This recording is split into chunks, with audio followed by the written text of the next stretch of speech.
అనారోగ్యం, ఉద్యోగం, వ్యాపారం అప్పులతో బాధపడుతున్నారా? వెంటనే జేకేఆర్ గురువు గారికి కాల్ చేసి అపాయింట్మెంట్ తీసుకోండి. నమస్తే రమగారు. నమస్తే జయ. రమగారు, లాస్ట్ వీక్లో ఒక పెద్ద స్టోరీ చెప్పుకున్నాం, భలే ఇంట్రెస్టింగ్ అనిపించింది.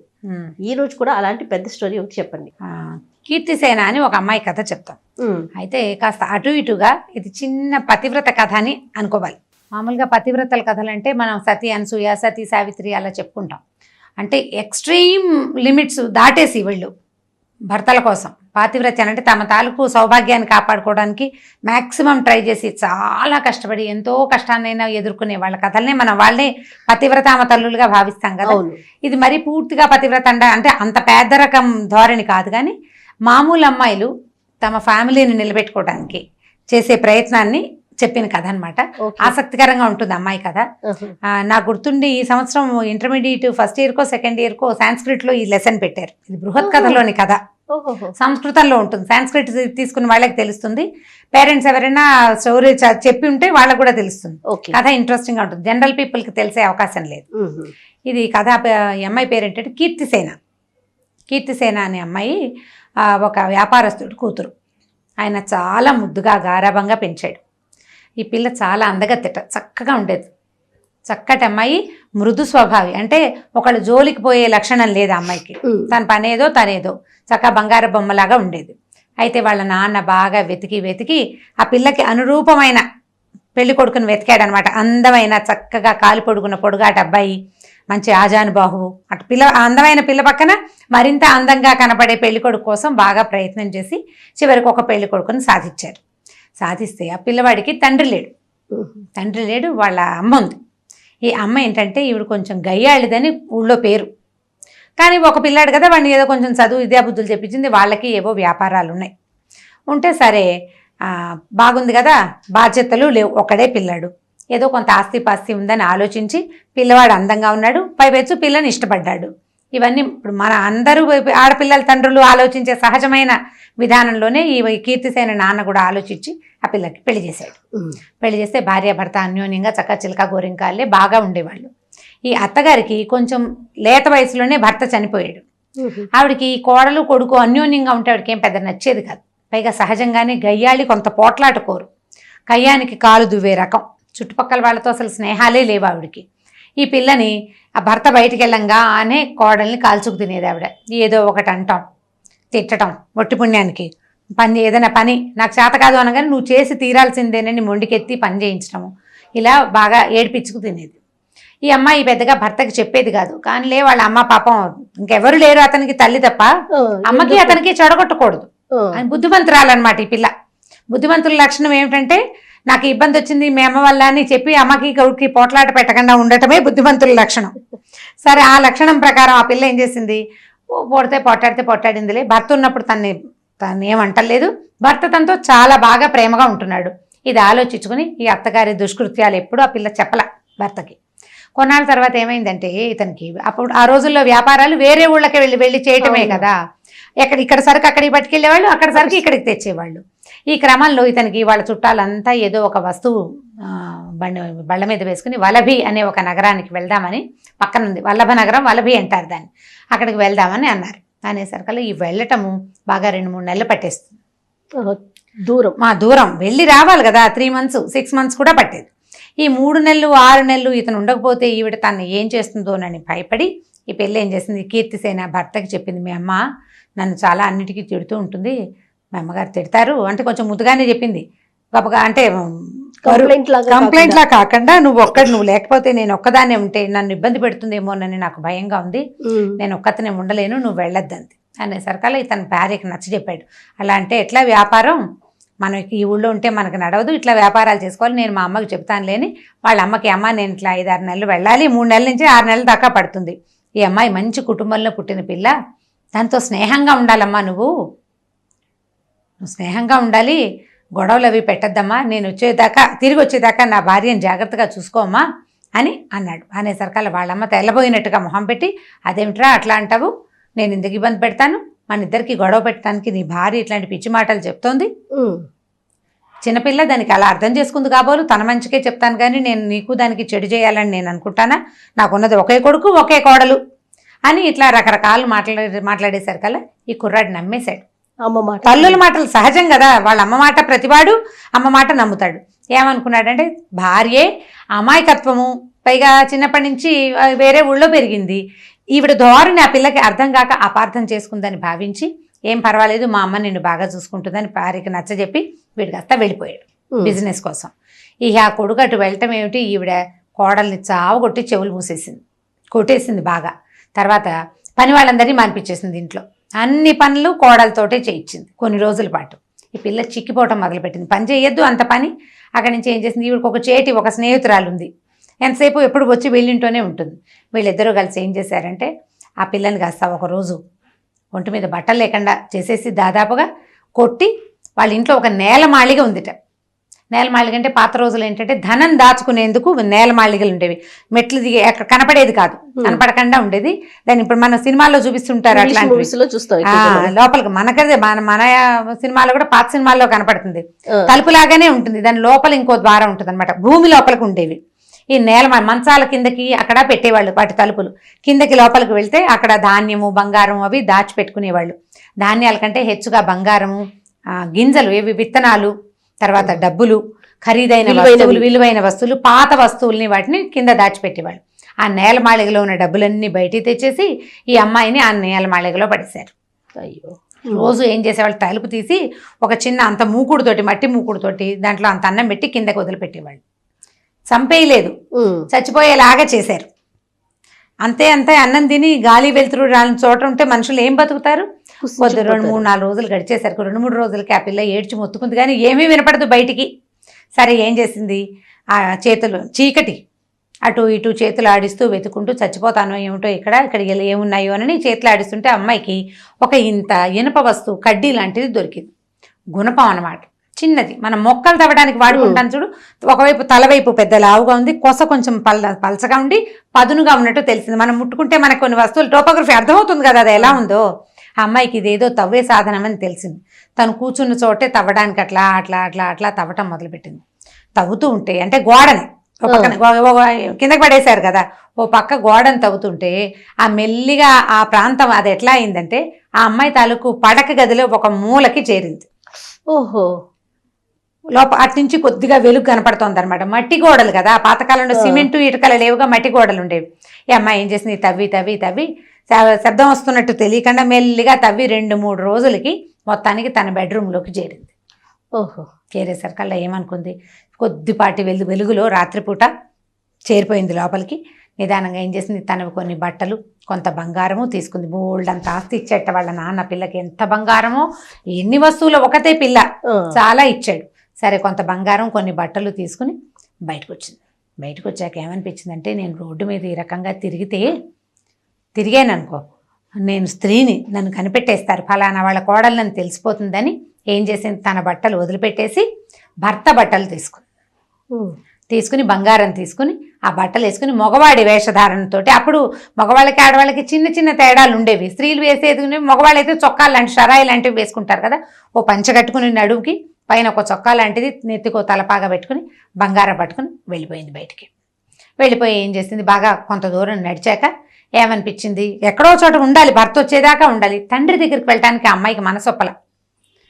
అంటే ఇప్పుడు పుట్టిళ్ళకి చేరకూడదని పాత కాలపు వాళ్ళ ఉద్దేశం అనమాట. ఏదైనా ప్రాబ్లం రాగానే అమ్మా నాన్న వైపు చూసి పరిగెత్తేస్తాం మనం. ఇప్పుడు మన పరిస్థితులు అవి. అవును. ఈ పాత రోజుల్లో ఈ చెడి పుట్టిళ్ళు చేరకూడదు అనేది ఒక సూత్రం.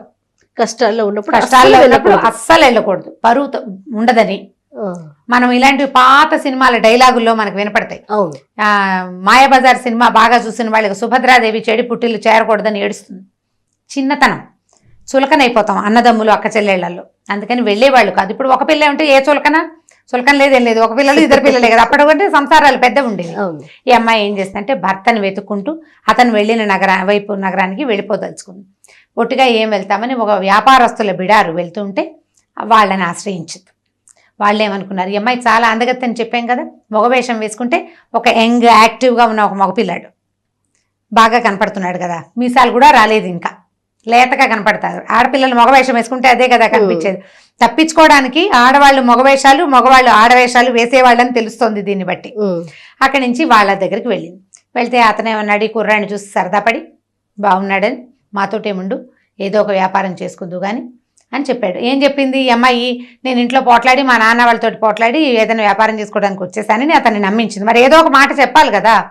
సరే వాళ్ళ దగ్గర వెళ్తుంటే ఏమైంది, ఈ వెళ్ళే దారిలో వాళ్ళు ఏం చేశారంటే మెయిన్ రోడ్ల మీద మెయిన్ రోడ్స్ మీద వెళ్ళలేదు. మెయిన్ రోడ్డు మీద వెళ్తే ఏమవుతుందంటే సుంకాలు పడిపోతాయి, ట్యాక్సెస్ పడతాయి బాగా. అందుకని వాళ్ళు ఏం చేశారు, కొన్ని అడవి మార్గాలు పట్టి కొన్ని అడవుల్లో నడుచుకుంటూ పోతారు. ఈ బళ్ళు అవి వేసుకుని ఒంటెలు అప్పట్లో అలాగే వెళ్ళేవి. ఒక బిడారు ఒక 20-30 మంది వ్యాపారస్తులు, ఓ 10-20 బళ్ళు, కొన్నిటి నిండా సరుకు, కొన్నిట్లలో మనుషులు వీళ్ళకి భోజనాలకు సరిపడా వస్తువులు వేసుకుని వ్యాపారాలకు పోయేవాళ్ళు. పెద్ద ఎత్తున వెళ్ళగలిగే వాళ్ళేమో ఓడల మీద వెళ్ళేవాళ్ళు. ఈ చిన్న ఎత్తున వ్యాపారం చేసుకునే వాళ్ళంతా ఒంటెద్దు బళ్ళు, 2 ఎడ్ల బళ్ళు, ఎడ్ల బళ్ళు మహా ఉంటే ఒక గుర్రం, ఓ 2 కుక్కలు అలా తీసుకుని వెళ్ళేవాళ్ళు కాపలాకి, అవసరానికి. అక్కడి నుంచి ఈ బిడార్లో వెళ్తోంది కదా, వీళ్ళు ఏం చేశారు, ఈ అడవి దారిలో వెళ్తున్నారు. వెళ్తూ ఉంటే ఈ అడవి దారిలో బాగా ముందుకెళ్ళాక వీళ్ళకి ఒక నక్క ఊళ్ళ వినపడింది. అదొక శకునం అనమాట. నక్క ఊళ్ళలు ఎక్కడ వినపడతాయంటే దొంగలు వచ్చే దారిలో నక్క ఊళ్ళ వినపడతాయని శాస్త్రం అట. దాంతో వీళ్ళు హడిలిపోయి దొంగలు వచ్చేస్తున్నారు, పారిపోతుంది. ఎవరి దారిని వాళ్ళు పారిపోతే కనీసం ప్రాణాలైనా దొంగ వేదాలు అప్పట్లో ఏం చేసేవాళ్ళు, చంపేస్తారు. ఇప్పుడు వస్తువు తీసుకుని వీళ్ళని వదిలిపెడితే ఏదో బతుకు జీవుడా అని బతకచ్చు, మీద పడి చంపేస్తారు వాళ్ళు. ఒక్కొక్కళ్ళు బందిపోట్లు, వాళ్ళ క్రూరంగా ఉంటారు మనుషులు. దాంతో ఏ పక్కకి ఆ పక్కకి జనాలు పారిపోయారు. ఈ కీర్తిసేన అయ్యో దేవుడా, అత్తారింట్లో చావు ఎదురైందని రోడ్డు మీదకి వస్తే ఇక్కడ కూడా చావుగానే ఉంది, నేనేం చేతురా నాయనా అని ఏం చేసింది, ఆ పరిగెత్తుకుంటూ వెళ్తే ఓ చెట్టు పక్కన ఒక గొయ్యి లాంటిది దొరికింది. అమ్మాయి కనపడేసరికి గభాలను ఆ గోతులోకి వెళ్ళి దిగిపోయి ఆ చుట్టుపక్కల ఆకులు అలమలు మీదకి లాక్కుని అందులో రహస్యంగా కూర్చుంది. ఈ దొంగలు రానే వచ్చారు, దొరికిన వాళ్ళని ఒకళ్ళిద్దరిని కొట్టడం, తనటం, చంపడం చేసేసి ఈ వస్తువులన్నీ పట్టుకుని వెళ్ళిపోయారు వాళ్ళ దారిని వాళ్ళు. తెల్లారేదాకా ఆ గోతులోనే కూర్చుని అమ్మాయి అదృష్టం ఏ పామో తేలో రాలా, ఏ అడవి జంతువో రాలా. ఈ దొంగలు వచ్చిన హడావిడి హైరానికి జంతువులు వీళ్ళ దగ్గరికి రాలేదు. అదొక ప్లస్ పాయింట్ అనమాట. అక్కడి నుంచి ఈ అమ్మాయి గోతులోంచి లేచాక సరే ఏదో ఎక్కడికి వెళ్ళాలో తెలీదు, నడిచిపోతుంటే ఒక మునీశ్వరుడు కనపడి ఎవరమ్మా, ఎవరినైనా ఏమిట్రా నాయన సంగతి అని అడిగితే, రాత్రి ఇట్లా వచ్చామండి, దొంగలు మా వెంట పడ్డారు, ఏదో దాక్కున్నానంటే ఆయన ఏం చేశాడు, కమండలంలో కాసిన నీళ్లు ఉన్నాయి, ఆ నీళ్లు చెంబు కమండలం అయితే మంచినీళ్ళు తాగిన ఆయన అని ఇస్తే ఆ నీళ్లు తాగి, అమ్మాయి ఆహారం లేదు ఏమీ లేదు, ఇప్పుడు నీళ్లు తాగినా కనీసం నయమే కదా ఏ తిండి లేనప్పుడు, ఆ నీళ్లు తాగి మెల్లిగా దారి పట్టింది. వలభీ నగరానికి దారి పట్టింది, భర్త వెళ్ళిన నగరానికి అనమాట. ఆయన దారి చూపించాడు ఇలా వెళ్ళమని. అలా వెళ్తుంటే ఏమైందంటే ఒక చెట్ల తోపు, పోడన్ని మామిడి చెట్లు, జామ చెట్లు, ఈ చెట్లు చాలా ఉన్నాయి. ఆ లోపల ఒక గుడిసె లాంటిది కూడా కనపడింది. ఈ అమ్మాయి ఏం చేసింది, ఆ తోటలోకి ప్రవేశించి పోయి ఆ గుడిసెలాగా ఉన్న దాంట్లో ఎవరు మనుషులు లేరు, అంటే తోటమాలీలు కాపలా కోసం వేసుకున్నదనమాట. ఇప్పుడైతే లేవు, పళ్ళు గిళ్ళు లేవు చెట్లకేమీ. ఈ లోపల పోయి కూర్చుని ఏం చేసింది, ఈ ద్వారానికి లోపల ఎవరి రాకుండా, అంటే జంతువులు రాకుండా అడ్డకట్ట వేసేసి కూర్చుంటే ఏమైంది, పెద్ద దబదబా గునుగున అని రకరకాల చప్పుళ్ళు వినపడుతున్నాయి, నేల అదిరిపోతుంది, ఎవరో వస్తున్నారు లోపలికి. ఆ వస్తుంటే ఆ వచ్చింది ఎవరని ఆ తలుపుకున్న కంతల నుంచి చూస్తుంటే అమ్మాయికి ఏం కనపడిందంటే ఒక రాక్షసి, మంచి కూరలు, బ్రహ్మాండంగా ఆడది, పెద్ద ఎత్తుగా ఉంది, బ్రహ్మాండమైన పర్సనాలిటీ, చిట్టి పొట్టి పిల్లలు ఉన్నారు 5-6 దాని దగ్గర, రాక్షసి పిల్లలు, తల్లి రాక్షసి పిల్ల రాక్షసులు గుంపంతా వస్తుంటే ఓ నాయన, వాళ్ళ దగ్గర నుంచి అత్త దగ్గర నుంచి తప్పించుకున్నా, దొంగల దగ్గర నుంచి తప్పించుకున్నా, ఇక్కడ దొరికిపోయేలాగా ఉన్నాను, ఈ రాక్షసి తప్పకుండా నన్ను తినేస్తుంది, ఇంకేముందిరా దేవుడా అని ముడిచిపెట్టుకుని కూర్చుంది. ఈ లోపల ఏమైంది, పిల్లలు అమ్మ ఏమైనా పెట్టవే ఆకలిస్తుంది అని ఈ రాక్షసి పిల్లలు అడుగుతుంటే ఆవిడ ఆ రాక్షసి కళ్ళ నీళ్ళు పెట్టుకుని, ఏం చేయండి నాయన, ఊరంతా తిరిగి వచ్చాను, ఎక్కడా దొరకలేదు మనకు ఆహారము, అయితే నేను ఇవాళ ఏం చేశానంటే మన బేతాళ నగరానికి వెళ్ళానంటే రాక్షసులందరికీ ఉండే రాజు అనమాట, ఢాకినీ నగరం ఏదో అంటారు దాన్ని, అక్కడికి వెళ్ళాను. అయితే బేతాళుడు నన్ను నువ్వెవరు ఏమిటని అడిగితే నేను మన సంగతి అంతా చెప్పాను, మన వంశవృక్షం చెప్పింది అనమాట రాక్షసి, ఫలానా వాళ్ళ అమ్మాయిని, ఫలానా వాళ్ళ మనవరాలు, ఇంకోళ్ళ మేనగోడల్ని అలా అయినంతా చెప్పింది. నా వంశవృక్షం అంతా విని నువ్వు చాలా గొప్ప జాతికి చెందిన రాక్షసివి, నీకు ఆహారం దొరకపోవటం కడు శోచనీయమైన సంగతి, కాబట్టి నువ్వు ఒక పని చెయ్యి, ఒక 10 రోజులు, ఒక 1 రోజులు ఓపిక పట్టు, ఈ 1 రోజులు ఓపిక పడితే వసుదత్తుడని ఒక రాజున్నాడు, ఇప్పుడు ఈ అడవి ప్రాంతానికి రాజు, అతను ఒకసారి వేటకి అడవిలోకి వస్తే చెవిజొచ్చు పాము అనే ఒక పురుగు, అది మనుషులు ఎవరైనా కనపడితే జంతువులకు కూడా చెవుల్లో దూరుతుందిట ఆ పాము, చెవిలో దూరే పాము. మన దగ్గర కూడా రోకల బండ ఏదో పురుగు ఉండేది జయ, బయట పడుకుంటే రోకల బండ పురుగు చెవిలో దూరుతుందని చెప్పేవాళ్ళు. సన్నగా మిలకలు తిరుగుతుంది. దాని పేరు అదే నల్లగా అనిపిస్తుంది. ఆ పాములు చెవిలో దూరతాయని చెప్పారు. ఈ చెవిలో దూరిన ఒక పామట అడవిలో చెవిలో దూరిపోయింది. 100-150 పిల్లలు పెట్టింది అతన్ని తల్లో బుర్రలోకి వెళ్ళిపోయి. దాంతో విపరీతమైన శిరోవేదంతో రాజు మరణాసన్నుడిగా ఉన్నాడు. అతను చచ్చిపోతే అతన్ని నువ్వు మాయోపాయంతో అతని శరీరాన్ని తెచ్చేసుకో, నువ్వు నీకు 6 నెలలకు సరిపడా ఆహారం దొరుకుతుంది అని చెప్పాడు. బేతాళుడు అని చెప్పాడు.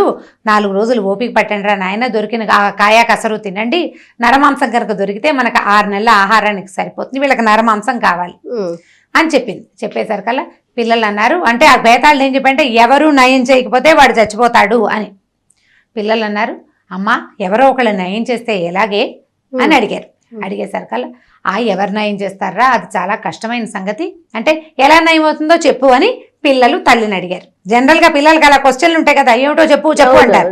చెప్పమనేసరికల్లా ఏముంది, ఆ రాజుకి బాగా ఆవు నెయ్యితో తలంటి పోసి తలంటి బాగా నెత్తి మసాజ్ చేసి ఎండలో కూర్చోబెట్టాలి సాయంత్రం దాకా. తర్వాత చెవిలో ఒక వెదురుగొట్టాన్ని పెట్టి ఆ గొట్టం తాలూకు 2వ భాగాన్ని చల్లటి నీళ్ల మూకుడులోకి కనుక పెడితే పగలల్లా నెయ్యి రాసి ఎండలో పెడితే కాకెక్కిపోతుంది, తల వేడెక్కుతుంది కదా, ఆ వేడికి బెదిరిన పాములు చల్లదనం కోసం చెవి ద్వారా కుండలోకి వచ్చేస్తాయి అని చెప్పింది. ఎవరు చేస్తారా, ఎలాగో ఆయన చచ్చిపోతాడు, మనం తెచ్చుకుందాంలే, ఇవాళ పడుకోండి, మనం అప్పుడు హ్యాపీగా తినచ్చు, ఇవాళ పడుకోండి అని నిద్రపుచ్చేసింది. సరే వాళ్ళంతా నిద్రపోయారు. కీర్తిసేన అనుకుంది తెల్లారేదాకా ఇక్కడ కూర్చుంటే తెల్లారినాక చీకటి పడేసరికి రాక్షసులు చేరతారు, తెల్లవారేసరికి వెళ్ళిపోతారు వాళ్ళు, ఎవరికి కనపడకుండా. అంటే ఇలా మనుషులు తిరిగే ప్లేసుల్లో ఉండరు అనమాట. అందుకని రాత్రిళ్ళు నిశాచరుల కాలం ఉంటారు. మనం రాత్రిపూట తిరుగుతుంటే ఊళ్ళలో అలా నిశాచరులాగా ఎన్నిటా తిరుగుతున్నారని. సరే తెల్లవారేదాకా కూర్చుంటే తెల్లారుజామునే వెలుగు వచ్చేసరికల్లా రాక్షసి పిల్లలందరినీ తలా సంకనం వేసుకుని, అంటే కొంతమంది సంకనం వేసుకుంది, కొంతమంది నెత్తికెక్కించుకుంది, ఒకళ్ళిద్దరిని చేతులు పుచ్చుకుని కదా దాని పద్ధతి ప్రకారం అది పిల్లల్ని పుచ్చుకుని వెళ్ళిపోయింది బయటికి. వెళ్ళంగానే కీర్తిసేన ఏమనుకుందంటే ఈ వసుప్రదుడు అనే రాజు, ఆ అరణ్యం కూడా అతనిదే, ఆ మొత్తం ఆ ప్రాంతం అంతా అతను చాలా మంచివాడు పాపం, ఉత్తముడు. ఇక్కడికి వచ్చిన వాళ్ళ దగ్గర తక్కువ సుంకాలు తీసుకునే మంచి రాజు అనమాట అతను. సరే ఆ రాజుని సేవ్ చేద్దాం, మనకు తెలిసింది కదా అనుకుంది. అక్కడి నుంచి అడవుల నుంచి నడుచుకుంటుంటే ఆమెకు ఒక పల్లెవాడు కనపడ్డాడు. పల్లెవాడు కనపడితే ఎవరినైనా ఇక్కడి నుంచి వస్తున్నావు, ఏ పక్క నుంచి వస్తున్నావు, రాత్రిళ్ళు ఒక రాక్షసి తిరుగుతుంది ఇక్కడ, మేము ఎవరం రాత్రిళ్ళు ఇక్కడ ఉండము, ఈ పొలం మాదే కానీ, అంటే ఆ ఇల్లు ఎందుకులే, వీళ్ళ ఇంట్లో మనుషులు ఎందుకు లేరంటే ఈ రాక్షసి పిల్లలు ఉంటారు కాబట్టి. చెప్పేసరికల్లా ఈ అమ్మాయి ఏమంది, నేను వేరే ఊరు నుంచి వస్తున్నాను, చెట్టెక్కి పడుకున్నాను, సరే తెల్లారేక దిగి వస్తున్నాను, ఇదేం ఊరు అని అడిగితే ఇది వసుప్రదుడు అనే రాజుగారి పాలనలో ఉన్న అరణ్యం అని చెప్పాడు. చెప్పేసరికల్లా రాజు కూడా పాపం ఒంట్లో బాగుండలేదు, ఆయన మరణాసన్నుడుగా ఉన్నాడు, చాలా తీవ్రమైన అనారోగ్యంతో మా రాజు చాలా బాధపడుతున్నాం, మేము చాలా గొప్పవాడు అతను అని చెప్పేసరికల్లా ఆ నొప్పికి వైద్యం నా దగ్గర ఉంది, నేను ఆ వైద్యం చేయగలను, నన్ను అక్కడికి ప్రవేశపెట్టమని కీర్తిసేన ఆ పల్లెవాడిని అడిగింది. పల్లెవాడు అన్నాడు, నేను కూడా రాజును చూడబోతున్నానమ్మా, నాయన నువ్వు నాతో పాటు రా, కుర్రాడు కదా, అబ్బాయి వేషంలో ఉన్నాడుగా. సరే ఈ కుర్రాడిని వెంబడి పెట్టుకుని ఆ పల్లెవాడు రాజుగారి బిడాలం వైపు ఎక్కడో వేసుకున్నారు, ఒక టెంట్ లాంటిది ఉంది, ఆయన కొంచెం చల్లగా ఉంటుందని కాస్త అడవి వైపుకి తీసుకొచ్చారన్నమాట. తల పగిలిపోతుంది వేడికి, లోపలేదో హీటు, అదేమిటో ఆయనకి తెలీదు, నొప్పి.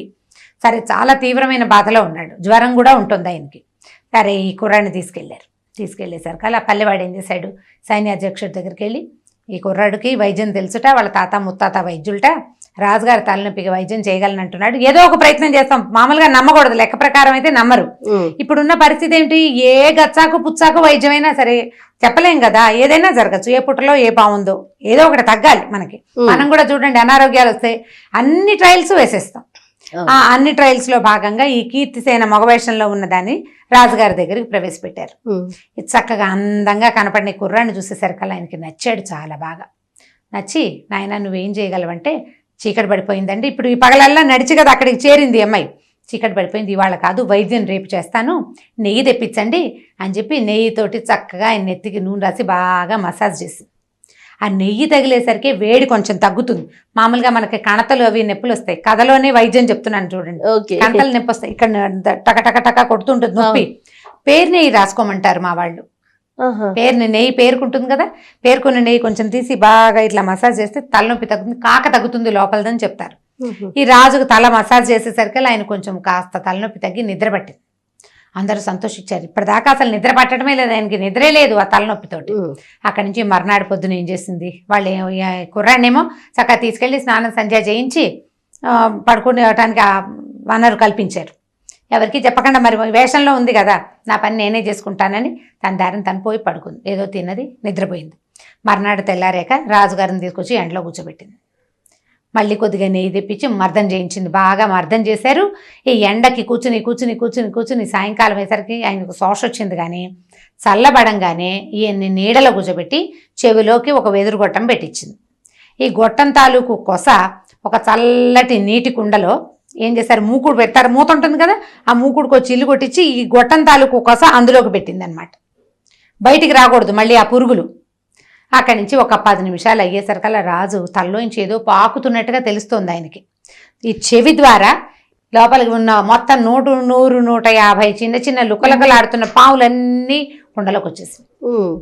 ఈ కుండను మూత పెట్టించారు. కాసేపటికి తలనొప్పి తగ్గిపోయింది నాకు అన్నాడు ఆయన. తలలో నొప్పి లేదు, తల తేలికిచ్చేసింది. అక్కడి నుంచి కీర్తిసేన ఏం చేసింది, ఆయనకి కాస్త పళ్ళరసం, కొద్దిగా నెయ్యి అవి తాగడానికి ఇచ్చింది. నెయ్యి కాస్త నెయ్యి తాగేసరికల్లా ఏమవుతుంటే కూల్ అవుతుంది శరీరం. అక్కడి నుంచి పళ్ళరసం అవి తాగి ఆయన బాగా రిలాక్స్ అయిపోయాడు. పోయి పడుకున్నాడు. పడుకున్న తర్వాత దీనికేమో ఒక వాసన గట్టిచ్చేసింది కుండని. మర్నాడు పొద్దున ఆ కుండలో ఉన్న పాములు చూసి నిర్ఘాంతపోయారు జనం అంతా. అవన్నీ రాజుగారి తలలో ఉన్నాయి, ఇంతంత పాము పిల్లలు. అక్కడి నుంచి రాజుగారు అయితే అప్పుడే ఏం చెప్పాడంటే, నా తలనొప్పి తగ్గించు, నీకు అర్ధరాజ్యం ఇస్తానని చెప్పాడట. ఈ అమ్మాయికి వెంటనే అర్ధరాజ్యం ఇచ్చేసేయండి, కీర్తిసేనుడికి అర్ధరాజ్యం ఇచ్చేస్తామన్నారు అబ్బాయికి. అనేసరికల్లా వద్దు మహారాజా, నాకు అర్ధరాజ్యం ఎందుకు, నేనేం చేసుకుంటాను, ఏదైనా చిన్నది ఇవ్వండి అంటే ఒక గ్రామము కొంత సంపద ఇచ్చారు.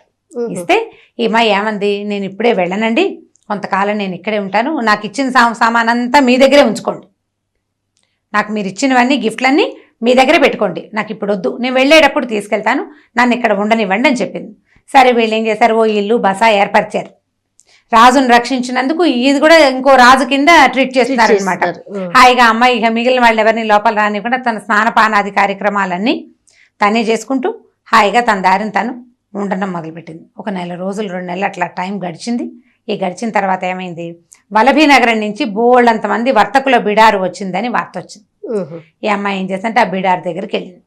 బిడార్ దగ్గరికి వెళ్ళి ఆ భర్తను చూసేసింది, వెళ్ళింది బాగా లోపలికి వెళ్ళి చూసింది అనమాట. చూస్తే అతను ఎక్కడున్నాడో వెతుక్కుంటే అతను కనపడ్డాడు. దగ్గరికి వెళ్ళేసరికల్లా అతను ఈ అమ్మాయిని గుర్తుపట్టేశాడు, ఇది మగ వేషంలో ఉన్నప్పటికీ. భార్యను గుర్తుపడతాడు, మిగిలిన వాళ్ళు ఎవరికి ఇది అమ్మాయి అని తెలియదు కదా. అక్కడి నుంచి ఇదేమిటి ఈ వేషంలో ఎందుకున్నావు, ఇక్కడికి వచ్చావేమిటి, నువ్వు ఎందుకు ఈ వసదత్త నగరానికి వచ్చావని అడిగాడు. అడిగితే ఈ అమ్మాయి జరిగిన కథ అంతా చెప్పింది భర్తకి. మా అమ్మ ఇట్లా చేసింది, నేను అక్కడి నుంచి పారిపోయాను, ఇలా ఒకటి స్టెప్పులు దాటుకుంటూ ఈ స్టెప్కి చేరానని చెప్పింది. చెప్పేసరికల్లా అక్కడి నుంచి ఇద్దరు కలిసి రాజుగారి దగ్గరికి వెళ్ళారు. వెళ్తే ఆ అమ్మాయి తన అత్తగారు తన మీద చేసిన దురాగతాన్ని రాజు సన్నిధిలోనే చెప్పింది. ఈయన వాళ్ళ అత్తగారిని తెప్పించి ఆవిడకి ఏవో ఒక శిక్ష ఇచ్చి దానికి సహాయం చేసిన చేటికి కూడా కొంత శిక్ష వేసి, ఈ అమ్మాయిది తన దగ్గర ఉంది కదా ఆ గ్రామము, ఆ నగలు, బంగారం అంతా ఈ పిల్లకి అప్పచెప్పారనమాట. తర్వాత అమ్మాయి భర్త హాయిగా ఉన్నారు. ఆ అమ్మాయి ఏంటంటే తన భర్తని వదిలే ప్రయత్నం చేయకుండా, అంటే వీళ్ళతో ఎవరు పడతారు, ఈ అత్తగారితో గోలా, ఈ మొగుడు ఎందుకు నాకు అని పుట్టింటికి వెళ్ళిపోకుండా భర్తని కలుసుకోవాలనే వచ్చిన ప్రయత్నం వల్ల ఇవన్నీ దాటుకుంటూ మంచి ప్రాస్పరిటీని సాధించిందని చెప్పడం కోసమే ఈ కథ చెప్పాడనమాట. ఆ లైన్లో చెప్తుంటారు కదా, భర్తని అనుసరించి ఉండాలి, భర్త కోసమే ప్రయత్నం చేయాలి అంటే ఒక చిన్న రకపు పాతివ్రత్యమే కనపడుతూ ఉంటుంది. పాతకాలం పతివ్రత కథ కాకుండా మీడియం సైజు పతివ్రత కథ అనమాట. మరీ లెంగ్దీ కథ కాదు, ఈ కథ ఇంట్రెస్టింగ్ గానే ఉంది, స్లోగా నారేట్ చేస్తే చక్కగా అర్థమవుతుంది. మామ్స్ కోసమే రమ్మగారు, పిల్లల కోసం అయితే కాదు. చాలా బాగుంది కథ, అద్భుతంగా ఉంది. చిన్న చితక కష్టాలను కూడా మనం అంటే చిన్నవి కాదు, ఇది పెద్దది అయితే ఏమిటి, రేపటికి తీరదా ఇది, అది పెద్ద కష్టమైనా తీరాల్సిందే కదా, తీర్చుకోవాల్సిందే. రోజులు గడిచేసరికల్లా ఎంత పెద్దదైనా పలచబడిపోతుంది. ఎంత పెద్ద కష్టమైనా పలచబడిపోతుంది. ముందుకెళ్ళాలి కదా జీవితంలో, మనం దాన్ని పలచన చేసుకుంటూ సాగిపోవాలని పిల్లలకు చెప్పడానికి కథ ఇంట్రెస్టింగ్ గా ఉంటుంది. ఇందులో ఉన్నది సారాంశం తల్లులు అంటే ఆడవాళ్ళు అర్థం చేసుకోవాలి. ఏదైనా అమ్మాయి సాహసంగా నిర్ణయం తీసుకుని చేసింది, మనం కూడా జీవితాన్ని ఇలాంటి సాహసం కాకపోతే ఇంకోలాంటి సాహసం మన టైంకి తగినది అంతే. రైట్, చాలా బాగుంది రమ్మ గారు. నమస్తే.